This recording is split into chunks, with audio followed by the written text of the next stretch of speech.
మొదటి కొరింథీ పత్రిక 6వ అధ్యాయం 14 వచనం. దేవుడు ప్రభువును లేపను. ప్రభువు యేసుక్రీస్తు.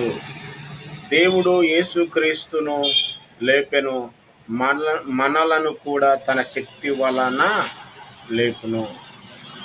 దేవుడు ఎవరిని లేపాడంట? పౌలు గారు చెప్తున్నాడు, ప్రభువును లేపను. ప్రభువు ఎవరు అంటే యేసుక్రీస్తు. మరణించాడు. సిలువలో మరణించిన యేసుక్రీస్తు ప్రభువును దేవుడు మృతులలో నుండి లేపాడు. దేని వలన? ఆయన శక్తి వలన, దేవుని శక్తి వలన యేసు ప్రభువును లేపాడు. అదే విధముగా మనలను కూడా తన శక్తి వలన లేపును. దేవుడు మనలను కూడా లేపుతాడు. ఎప్పుడంటే దేవుడు ఒక్కడేని నువ్వు విశ్వాసం ఉంచి, యేసుక్రీస్తు ఆయన కుమారుడని ఎప్పుడైతే నువ్వు విశ్వాసం ఉంచుతావో నీకు నిత్య జీవం ఉంది, రక్షణ ఉంది.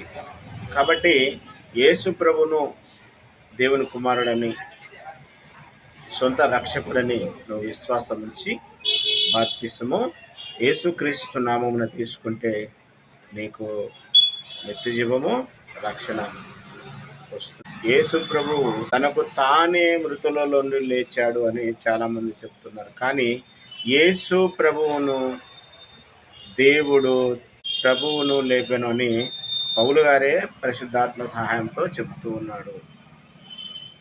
కాబట్టి దేవుని వాక్యమును చదవండి, సత్యమో అసత్యమేదో తెలుసుకోండి.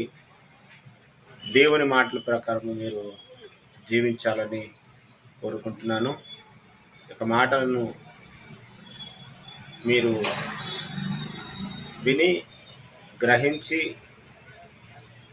ఇక పరలోకానికి వెళ్ళగలిగే నిత్య జీవాన్ని, గొప్ప రక్షణను మీరు పొందుకోవాలని హృదయపూర్వకంగా కోరుకుంటున్నాను. ఈ మాటలు మీ అందరి హృదయాల్లో దేవుడు ఫలింపజేయను గాక. ఆమేన్. అందరికీ వందనాలు. God bless you. దేవునికి స్తోత్రం.